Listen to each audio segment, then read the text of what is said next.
Welcome to 1TV news.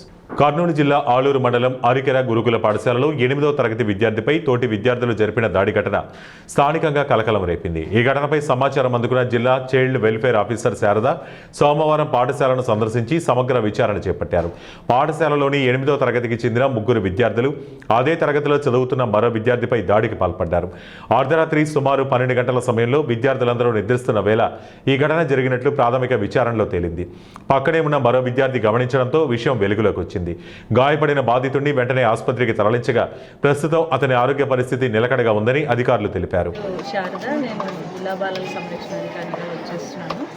నిన్న night మా JD గారి ఇన్స్ట్రక్షన్స్, అదేవిధంగా కలెక్టర్ మేడం ఇన్స్ట్రక్షన్స్తో మేము ఆలూరులోని అరికెర విలేజ్లో ఏపీ గురుకుల పాఠశాలకి ఇక్కడికి వచ్చినాము. ఇక్కడికి విజిట్ చేయడానికి వచ్చినాము.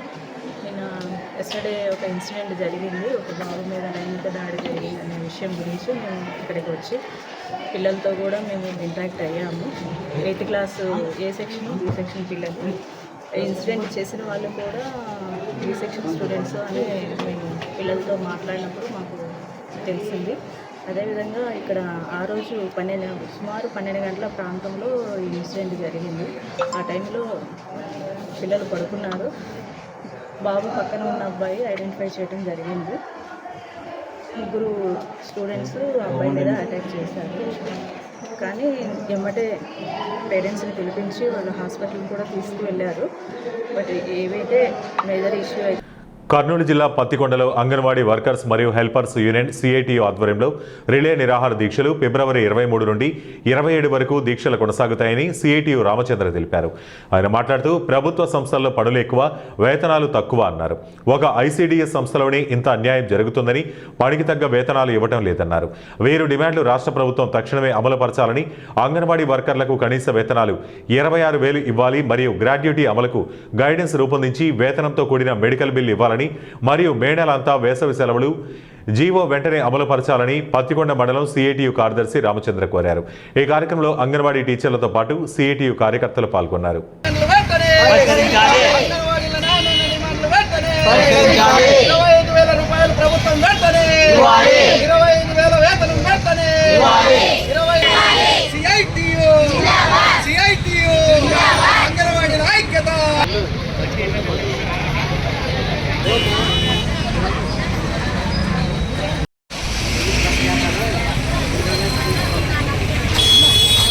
ఈరోజు రాష్ట్ర వ్యాప్తంగా సిఐటియు ఆధ్వర్యంలో anganwadi workers and helpers union relay నిరాహార దీక్షలు ప్రారంభమయ్యాయి.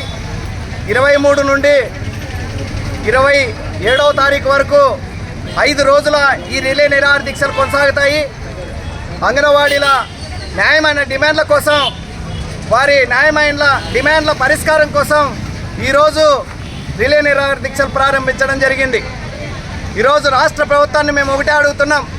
అంగన్వాడీల న్యాయమైన డిమాండ్లు 26,000 రూపాయల వేతనాన్ని మరి ఎప్పటి నుంచో దీక్షలకు కూర్చుంటున్నాం. గత ప్రభుత్వంలో కూడా 42 రోజులు ఈ దీక్షలు కొనసాగాయి. అప్పుడు కూడా తెలుగుదేశం ప్రభుత్వం ఈ దీక్షలకు మద్దతు తెలిపినటువంటి నాయకులు ఈరోజు గమనించి వెంటనే ఈ స్కీమ్ వర్కర్లకు 26,000 రూపాయల వేతనాన్ని వెంటనే పరిష్కరించాలని, ఈ వేతనాన్ని పరిష్కరించి అనేక యాపులు, అలివి కాని యాపులను తీసుకొచ్చినటువంటి ఈ కేంద్ర ప్రభుత్వం వెంటనే ఈ యాపులను రద్దు చేసి వారికి పని భారాన్ని తగ్గించాలని ఈరోజు మేము సిఐటియుగా డిమాండ్ చేస్తున్నాం. ఈరోజు ఈ యాపుల ద్వారా అక్కడ ఉన్నటువంటి అంగన్వాడీ సెంటర్లలో ఈ టీచర్లు కనీసం విద్యను బోధించలేని పరిస్థితి ఏర్పడింది. బైక్ ఆర్టీసీ బస్సు ఢీకొనగా యువకుడు మృతి చెందిన సంఘటన మార్కాపురం జిల్లా కేంద్రంలోని ఏపీఎస్ఆర్టీసీ డిపో సమీపంలో చోటు చేసుకుంది. పొలాల చెరువుకు చెందిన ఎస్కే అమీన్ రెహాన్ అనే యువకుడు తన అత్తగారి ఇంటి వద్ద ఉన్న భార్య వద్దకు వచ్చి తన ఊరికి వెళ్తుండగా డిపో సమీపంలో ప్రమాదవశాత్తు బస్సు ఢీకొట్టడంతో అక్కడికక్కడే మృతి చెందాడు. బైక్ అదుపు తప్పి బస్సుకు వచ్చి అతనే ఢీకొట్టాడని ఆర్టీసీ బస్సు డ్రైవర్ తెలిపారు. ఈ ప్రమాదంపై పోలీసులు కేసు నమోదు చేసి దర్యాప్తు చేస్తున్నారు.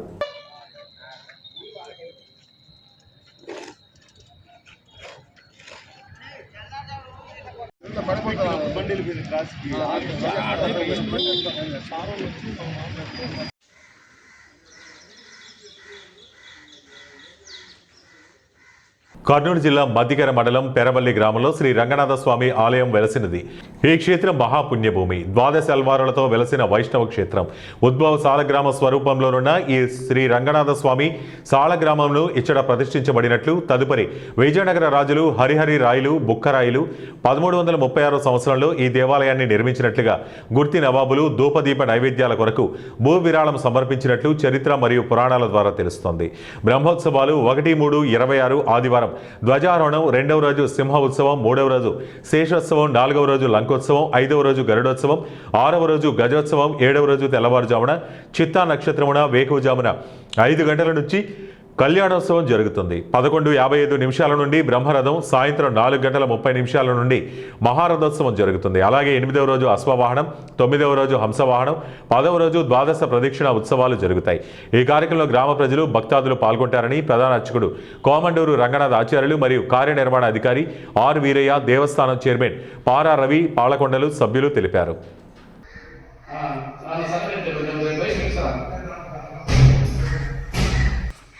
శ్రీ రంగనాథ స్వామి ప్రసన్న శ్రీమతి రామానుజాయ నమః.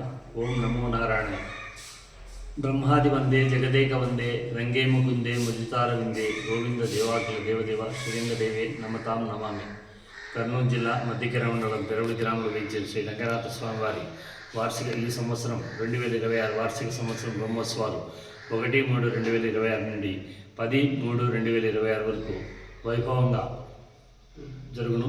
ఈ ఉత్సవాలు మొదటి రోజు 1-3-2026 తేదీ కలశ స్థాపన, అంకురార్పణ, 2వ తేదీ 2వ రోజు సింహోత్సవము, 3వ రోజు శేషోత్సవం. చంద్రగ్రహణ సందర్భంగా ఉదయం 9 గంటలకు శేషోత్సవం జరుగును. 4వ రోజు లంకోత్సవము, 5వ రోజు గజోత్సవము, గరుడోత్సవము, 6వ రోజు గజోత్సవము, 7వ రోజు తెల్లవారుజామున 5 గంటలకు స్వామివారి చిత్తా నక్షత్రం కళ్యాణం, సాయంత్రం 4:30 మహారథోత్సవము, 8వ రోజు అశ్వవాహనము, 9వ రోజు వసంతోత్సవము, పూర్ణావతి హంసవాహనంతో పూర్ణావతి కార్యక్రమం ముగును. తర్వాత 10వ రోజు పాన్పు సేవ కార్యక్రమంతో శ్రీ రంగనాథ స్వామి వార్షిక బ్రహ్మోత్సవాలు వైభవంగా ఈ సంవత్సరం. కర్నూలు జిల్లా పత్తికొండ మండలం చిన్నహల్తి గ్రామంలో ఐసీఆర్పీ మారతమ్మ తన పొలంలో పండించిన కూరగాయలు పత్తికొండ ఎంఆర్ఓ ఆఫీసు నందు విక్రయించడానికి వచ్చి అక్కడున్న ప్రభుత్వ ఉద్యోగులు మరియు ప్రజలకు విక్రయించింది. మారతమ్మ మాట్లాడుతూ తన పొలంలో 20 సెంట్లు మాత్రమే ఎటువంటి కెమికల్స్ లేకుండా ఆర్గానిక్ పద్ధతులు కూరగాయలు మరియు ఆకుకూరలు పండిస్తున్నట్లు, వీటిని పంటకాలం ముల్లంగి 30 రోజులు, బీట్రూట్ 60 రోజులు, క్యారెట్ 90 రోజుల సమయం పడుతుందన్నారు. భూమిలో విత్తనాలు వేసే ముందు బీజామృతంతో విత్తశుద్ధి చేసేటప్పుడు, విత్తనాలు ఘనజీవంతో చల్లినప్పుడు కాషాయములతోనే స్ప్రే చేసి కెమికల్ లేకుండా ఆర్గానిక్ పద్ధతిలోనే ఆధునిక వ్యవసాయ పంటలు తీస్తున్నామని ఐసీఆర్పీ మారతమ్మ తెలిపారు. ఈ కార్యక్రమంలో ఐసీఆర్పీ రీతా, సునీత, ఉమామహేష్, దేవి, ఉషా, రవికుమార్ పాల్గొన్నారు.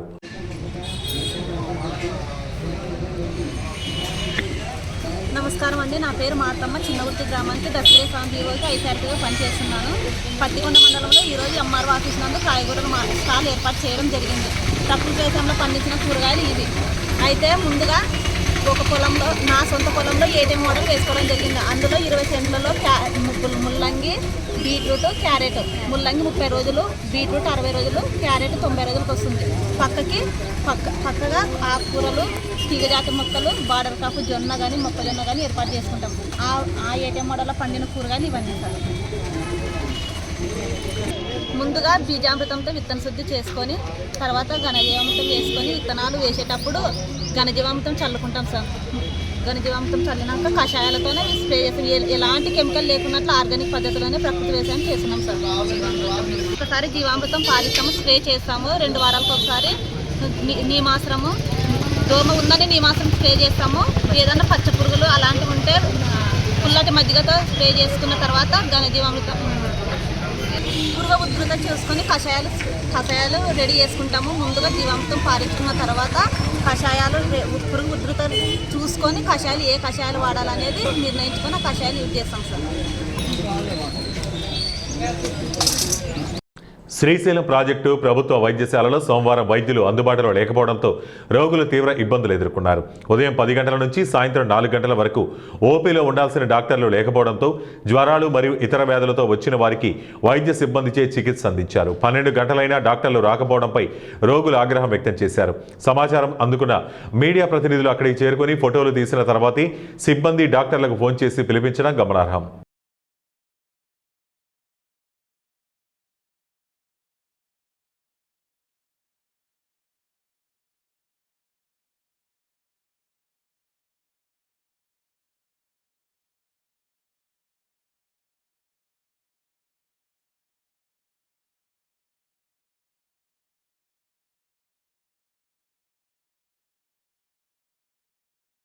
కర్నూలు జిల్లా మంత్రాలయం బూదూరు గ్రామం పెద్దకాలువ సమీపంలో ఆదివారం 2 ద్విచక్ర వాహనాలు ఢీకొన్న ప్రమాదంలో ఒకరు మృతి చెందగా 2కి తీవ్ర గాయాలయ్యాయి. వివరాలు ఇలా ఉన్నాయి.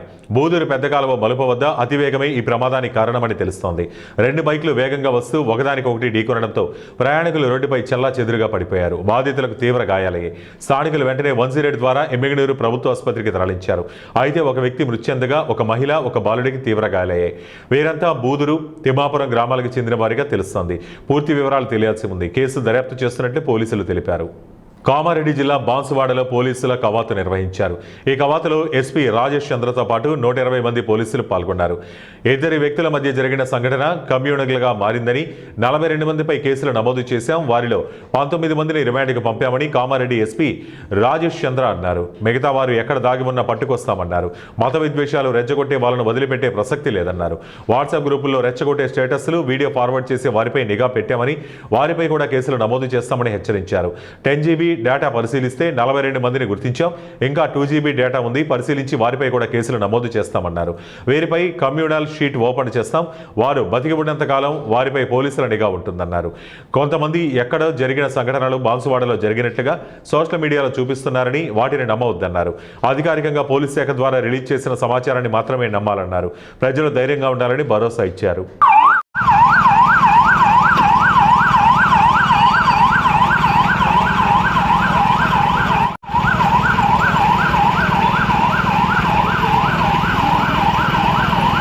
జరిగిన ఇన్సిడెంట్ అది కమ్యూనల్గా టర్న్ అయ్యి 2 వర్గాల మధ్య గొడవల్లాగా చేరి ఒక పెద్ద ఘటన జరగడం జరిగింది.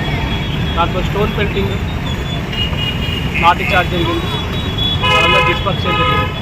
42 మంది ఎవరైతే ఈ వైలెన్స్కి రిసార్ట్ అయినారో ఆ రోజు జరిగిన స్టోన్ పెయింటింగ్కి కానీ, ఆ రోజు పబ్లిక్కి జరిగిన ఇన్కన్వీనియన్స్కి కానీ, ఆ రోజు జరిగిన గొడవకు కారణం కానీ ఆయన 42 మందిని ఐడెంటిఫై చేయడం జరిగింది. వాళ్ళందరి మీద కూడా ఎఫ్ఐఆర్ రిజిస్ట్రేషన్ చేయడం జరిగింది. ఇప్పటి వరకు అందులో 19 మందిని మేము అరెస్ట్ చేసి రిమాండ్కి పంపడం జరిగింది. మిగతా వారి కోసం కూడా కంటిన్యూస్గా మేము వేటాడుతూనే ఉంటాము. డెరోగేటరీ రిమార్క్స్ చేయడము, కమ్యూనల్ రిమార్క్స్ చేయడము, రెచ్చగొట్టే విధంగా, ప్రొవొకేషన్ చేసే విధంగా కూడా వాళ్ళు వాట్సాప్ స్టేటస్లో పెట్టుకోవడం జరిగింది. వాళ్ళని కూడా ఐడెంటిఫై చేసి వాళ్ళ మీద కూడా ఎఫ్ఐఆర్స్ చేయడం జరిగింది. ఒకటి నిజామాబాద్లో, ఒకటి నసులాబాద్లో, ఒకటి సంగారెడ్డిలో కూడా దీని మీద ఎఫ్ఐఆర్ రిజిస్ట్రేషన్ చేయడం జరిగింది. ఈరోజు దానికి సంబంధించి పోలీసు ఒక కవాత్, ఒక ఫ్లాగ్ మార్చ్ కూడా మేము 6 కిలోమీటర్ల ఫ్లాగ్ మార్చ్ కూడా మన బాన్సువాడ టౌన్ లిమిట్స్లో చేయడం జరిగింది. అందులో మేజర్ ఏరియాస్ అన్నీ కూడా కవర్ చేసుకుంటూ సుమారు 120 మంది సిబ్బందితోటి మేము ఒక కవాతు నిర్వహించడం జరిగింది. ఈ కవాతు జనరల్ పబ్లిక్లో ఒక కాన్ఫిడెన్స్ బిల్డింగ్ చేయడానికి ఒక ఇంపార్టెంట్ మెజర్. దాంతో రక్తనాళాల సమస్యలతో బాధపడుతున్న వారికి మెరుగైన వైద్యం అందించేందుకు తాము సిద్ధంగా ఉన్నామని చిరంజీవి హాస్పిటల్స్ యాజమాన్యం డాక్టర్ కె సంజీవరావు తెలిపారు.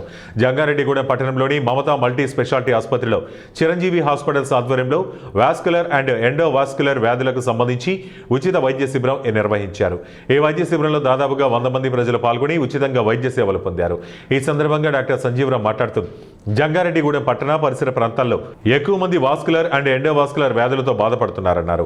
అటువంటి వారికి ఉచితంగా వైద్య సేవలు అందించాలనే ఉద్దేశంతో ఉచిత మెడికల్ క్యాంప్ ఏర్పాటు చేశామన్నారు.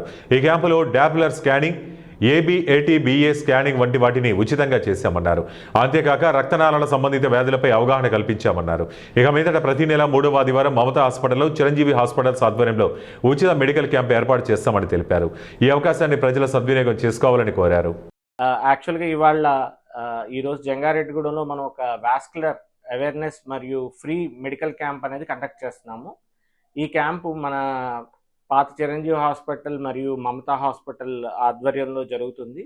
సో ఈ క్యాంపు మన పోస్ట్ ఆఫీస్ రోడ్లో మన చిరంజీవి హాస్పిటల్, మమతా హాస్పిటల్లో చేస్తున్నాము. సో ఈ క్యాంప్లో మనం ఏంటంటే ఈ వాస్కులర్ సమస్యలు అన్నిటికీ ఉచితంగా చూడడమే కాకుండా డాప్లర్ స్కానింగ్ అంటే మనకి కాళ్ళల్లో రక్త ప్రసరణ ఎలాగవుతుంది, ఏ సమస్య ఉంది, ఇవన్నీ చూడడానికి ఒక స్కానింగ్ అనేది డాప్లర్ స్కానింగ్ అంటామండి. దాంతోపాటు మరి ముఖ్యంగా ఎవరిలో అయితే రక్తనాళాల్లో సమస్యలు ఉన్నాయో వాళ్ళ రక్తనాళాల్లో పూడికలు ఏర్పడినాయి, అవి చూడడానికి ఏబిఐ, టీబీఐ అంటాం. ఈ స్కానింగ్ ఏంటంటే మన రక్తనాళాల యొక్క వయస్సును కూడా కనుక్కుంటుంది. అలాంటి ఏబిఐ, టీబీఐ స్కానింగ్ కూడా చేయడం జరుగుతుంది. ఎవరిలో అయితే షుగర్ పేషెంట్స్లో కానీ, బీపీ పేషెంట్లో, వయసు రీత్యా ఎక్కువ ఉన్న వాళ్ళలో, స్మోకర్స్లో, వీళ్ళందరిలో ఈ రక్తనాళాల సమస్యలు ఇప్పుడు చాలా కామన్గా చూస్తున్నాము. ముఖ్యంగా ఈ క్యాంపు ఈరోజు పెట్టడానికి కారణం ఏంటంటే ఇక్కడ ఈ ఏరియా నుంచి చాలామంది పేషెంట్స్ హైదరాబాదు, మళ్ళీ నా దగ్గరికి రాజమండ్రి, ప్రతి వీక్ నేను రాజమండ్రి కూడా వస్తుంటాను. మన చిరంజీవి హాస్పిటల్ రాజమండ్రిలో కూడా ఉంది. సో అక్కడికి రావటం జరుగుతుంది. సో మన పుట్టినూరులో మనం అందుబాటులో లేకపోవడంతో ఇంతమంది ఇబ్బంది పడుతున్నారన్న వాళ్ళు వచ్చి రిక్వెస్ట్ చేయడంతో నేను ఈ క్యాంప్ అనేది మళ్ళీ ఇక్కడ చేయడం జరుగుతుంది. దాంతోపాటు ఈరోజు కూడా చాలా మంచి రెస్పాన్స్ వచ్చింది పీపుల్లో. అంటే చాలామంది పేషెంట్స్ కనుక్కొని ఈ సౌకర్యాలు ఇక్కడ అందుబాటులో ఉన్నాయని ఇప్పటికే 50 పైగా రిజిస్ట్రేషన్లు అయితే పేషెంట్స్ వెయిట్ చేస్తూ ఉన్నారు. ఉమ్మడి పశ్చిమ గోదావరి జిల్లా ఉండి మండలం పాములపర్రు గ్రామంలోని రొయ్యల చెరువుల్లో గుర్తు తెలియని వ్యక్తులు పురుగుల మందు కలపడంతో లక్షలాది రూపాయల విలువైన రొయ్యలు మృతి చెందాయి.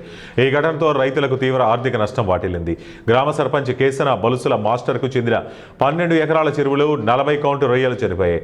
అలాగే రైతు కేసన యాదగిరికి చెందిన 5 ఎకరాల చెరువులో 60 కౌంటు రొయ్యలు మృత్యువాత పడ్డాయి. ఈ ఘటనపై దుండగులను గుర్తించి కఠిన చర్యలు తీసుకోవాలని గ్రామస్తులు అధికారులను కోరుతున్నారు.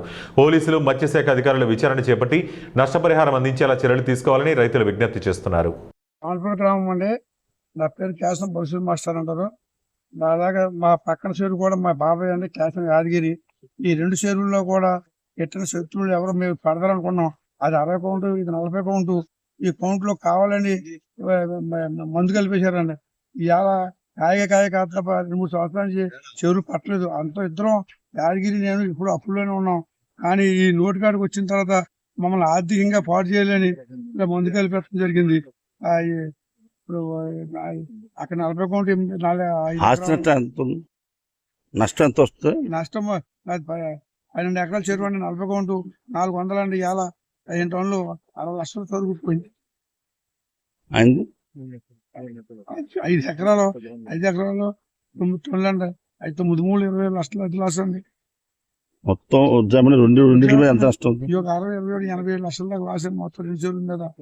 చాలా ఘోరం అనేది, ఘోరం జరిగిపోయింది. శరణదేవి అండి, ఫిషరీస్ డిపార్ట్మెంట్, ఉండి మండలం, పాములపర్రు విలేజ్. దీని ప్రెసెంట్ మార్నింగ్ మాకు ఫోన్ వచ్చిందండి. కేసన యాదగిరిరావు గారు, బల్సరావు గారు ఫోన్ చేయడం జరిగింది. ఆయన యొక్క 12 ఎకరాల చెరువు, అలాగే 8 ఎకరాల చెరువులో మందు కొట్టారని చెప్పేసి రాత్రి మందు కొట్టారని చెప్పడం జరిగింది. దానికోసమని నేను శాంపిల్ కలెక్ట్ చేయడానికి వచ్చాము. ఈ శాంపిల్స్ అన్నది 12 ఎకరాల నుంచి 1 kg వరకు తీసుకున్నాము. అలాగే 8 ఎకరాల చెరువు నుంచి కూడా శాంపిల్ కలెక్ట్ చేసాము. ఇవి మన ఎస్ఐఎఫ్టీలో ఫెర్టిలైజర్ సంబంధించి కానీ, యాంటీబయాటిక్స్ కానీ దీనికి సంబంధించి మనకి టెస్టింగ్ కి అవైలబిలిటీ ఉంది. సో ఇవి మన SIFT Kakinada state institute of fisheries టెక్నాలజీకి పంపించడం జరుగుతుంది. తదుపరిగా దాని నుంచి వచ్చే శాంపిల్ రిపోర్ట్ ని బట్టి వీరు యాక్షన్ తీసుకుంటారు తర్వాత. జంగారెడ్డిగూడెం పట్టణ పరిధిలో జిల్లా ఔషధ తనిఖీ అధికారులు ఆకస్మికంగా మెడికల్ షాపులపై తనిఖీలు చేపట్టారు. ఇటీవల స్థానిక ఔషధ తనిఖీ అధికారి అవినీతి నిరోధక శాఖ అధికారులకు చిక్కిన ఘటన అనంతరం జిల్లా స్థాయి అధికారులు జంగారెడ్డిగూడెం పట్టణంపై దృష్టి సారించినట్టు తెలుస్తోంది. పట్టణంలోని పలు ఔషధ దుకాణాలలో తనిఖీలు నిర్వహిస్తున్నప్పటికీ ముఖ్యంగా హోల్సేల్ మరియు రిటైల్ ఏజెన్సీలపై పూర్తి స్థాయిలో తనిఖీలు జరగడం లేదని స్థానిక వ్యాపార వర్గాలు గుసగుసలాడుతున్నాయి. అదే సమయంలో పట్టణంలోని అనేక హోల్సేల్ ఔషధ ఏజెన్సీలు నేడు మూతపట్టడం పలు అనుమానాలకు తావిస్తోంది. ఔషధ తనిఖీ అధికారులు తనిఖీలు చేపట్టనున్నారనే సమాచారంతో ముందస్తుగా దుకాణాలను మూసేశారా లేక అధికారుల సూచనల మేరకే తాళాలు వేశారా అనే సందేహాలు వ్యక్తమవుతున్నాయి. ఏదైనా సంఘటన చోటు చేసుకున్నప్పుడు మాత్రమే తనిఖీలు నిర్వహిస్తూ మిగతా సమయాల్లో పర్యవేక్షణ లోపిస్తుందనే ఆరోపణలు వినిపిస్తున్నాయి. ఈ నేపథ్యంలో పట్టణంలోని కొన్ని మెడికల్ షాపుల్లో నిషేధిత మందుల విక్రయాలు జరుగుతున్నాయన్న ఆరోపణలు కూడా వెల్లువెత్తుతున్నాయి.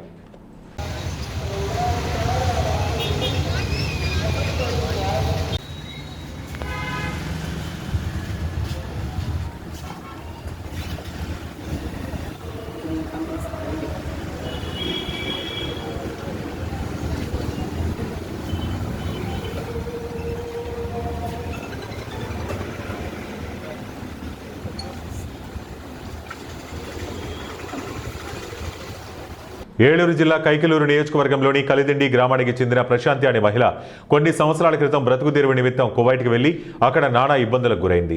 ప్రశాంతి అనే మహిళ కొంతకాలంగా కువైట్లో పనిచేస్తూ అక్కడ ఉన్న భర్తకు పిల్లలకు డబ్బులు పంపిస్తూ ఉండేది. ఈ మధ్యన తన అత్త చనిపోవడంతో కువైట్ నుండి రావడానికి తాను పనిచేస్తున్న ఇంటి ఓనర్ పంపిస్తానని చెప్పి పాస్పోర్ట్ ఇవ్వకుండా ప్రశాంతిపై ఇంటి ఓనర్ దొంగతనం నేరం అంటగట్టి జైలుకు పంపించగా సదరు కోర్టు విచారణ చేసి ప్రశాంతిని నిర్దోషిగా బయటకు పంపడం జరిగింది. ఈ నేపథ్యంలో ప్రశాంతి తన స్వగ్రామమైన కలిదిండికి రాకుండా కువైట్లో ఉన్న ఇంటి ఓనర్ అడ్డుకుంటున్నాడని ఆవేదన వ్యక్తం చేసింది. ప్రశాంత్కి 2 ఆడపిల్లలు, వాళ్ళను చూసుకోవడానికి ఎవరూ లేరని, పని చేసుకుంటే జీవనం గడపడం కష్టమని, పిల్లల కోసం కువైట్ వెళ్తే అక్కడ నరకం చూశానని తెలిపింది. తాను ప్రస్తుతం కువైట్లో భారత ఎంబసీలో ఉంటున్నానని, రాష్ట్ర ముఖ్యమంత్రి చంద్రబాబు నాయుడు, ఉప ముఖ్యమంత్రి పవన్ కళ్యాణ్, మంత్రి నారా లోకేష్ తనను ఆదుకుని ఇండియాకు రప్పించే విధంగా ప్రభుత్వం సహకరించాలని ప్రశాంతి భర్త కోరుతున్నారు. కలిసిండి ఇలా కోయిట్కి వెళ్ళి 2 సంవత్సరాలు అయిందండి. ఆవిడ సంవత్సరం చేసినాడికి వాళ్ళ అమ్మగారు చనిపోయారు. ఆ తర్వాత ఒక 4 ఏళ్ళకి వాళ్ళ నాన్నగారు చనిపోయారు. వాళ్ళ అంచెలు వచ్చేస్తానంటే సర్లేమ్మ ఉండు, ఇంకో 4 ఏళ్ళు చేతే వద్దుకెళ్ళా ఇంకెక్కడికి వచ్చి ఏం చేద్దాం అన్నారండి. మళ్ళీ వాళ్ళ అత్తగారు చనిపోయారండి. ఇంక చనిపోయాక ఇలా వచ్చేస్తానంటే దొంగ టికెట్ తీసారు. ఇలా జరిగిందండి. అక్కడ ఏంటో పాపం 2 ఆడపిల్లలు, ఒక అమ్మాయి ఏంటో మేనరకం అండి. ఆవిడకి అసలు ఒకటి తెలదు. వాళ్ళ పని వాళ్ళు కూడా చేసుకోలేరండి. ఆయన వాళ్ళిద్దరిని తలదూ ఇద్దరిని హాస్పిటల్లో దింపొచ్చి మళ్ళీ ఇంటికి వచ్చి వంట చేయాలండి. మళ్ళీ పొద్దుట వెళ్ళి సాయంత్రం వస్తానండి. నేను ఏం కాదండి, లోకేష్ గారికి, చంద్రబాబు నాయుడికి మరీ కోరి చేస్తున్నానండి. మేము ఆ ప్రభుత్వంలో ఉన్నవాళ్ళండి. మమ్మల్ని దయించి ఖచ్చితంగా ఆ బిడ్డల కోసం ఇచ్చారే మరీ ఆమెని రప్పిస్తారని బండి ప్రశాంతిని కోరుకున్నాను మరీ.